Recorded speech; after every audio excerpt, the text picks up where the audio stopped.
What's up, everybody? I just wanted to talk to you about an event that took place yesterday, Tuesday, February 12th, in New York City.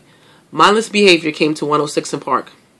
They were the guest, and the fans there were told that they would definitely get to see them at their screening, which took place on 42nd Street, the AMC Movie Theater, the same day. They were given color-coded wristbands, and they were guaranteed that they were going to get in and see the group. A tweet also went out telling the fans that it was first come, first serve. If you get down to the AMC Movie Theater and line up, you will be able to see the group. There were so many kids out here to see this group. My stepdaughter was outside. People came from New Jersey. I even saw like one family came at 12 p.m. knowing that they weren't even going to get in until 5 p.m. BET set up a little table inside. They were giving out postcards. They were giving out posters and stuff like that. You know, I went inside. I asked them, look, when are you going to let these kids in? There's a lot of kids out here. Oh, we're going to let them in soon, blah, blah, blah. Next thing you know, they let all the people in with the wristbands, which was fine. The room that they rented only held 256 people.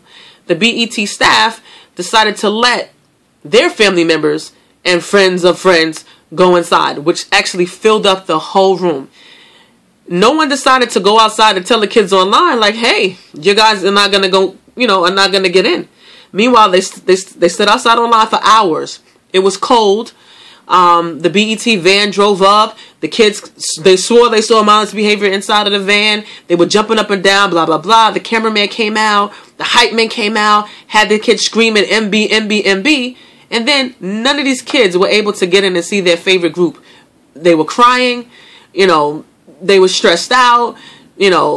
It was just a rough time, and I felt like BET could have did a better job. When it comes to an event like that, and you have these young girls and guys out here, and these are their #1 fans, and they're here to support this group, then out of respect for them, if everybody knows that, all right, on the side, we're going to let one of our peoples in. All right, I got that. I get it. But put a limit to it. BET staff, you can only bring 2 people at a time. Whoever this Anthony guy was, whether he worked there, worked for them, or was friends of somebody who worked there, brought in a whole group. There was groups of people who came in that did not stand online, while these girls stood online for 6 and 7 hours. It was totally wrong.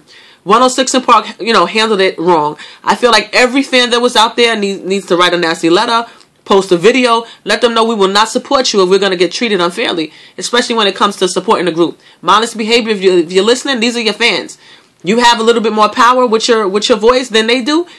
When you have an event, make sure that it's set up the right way. These girls should have been able to get in without a doubt. For standing outside that long, they should have got something. So as far as I'm concerned, BET 106 in Park, thumbs down all the way. You did not handle that right at all. And I do have pictures of some of the staff, and I will post them.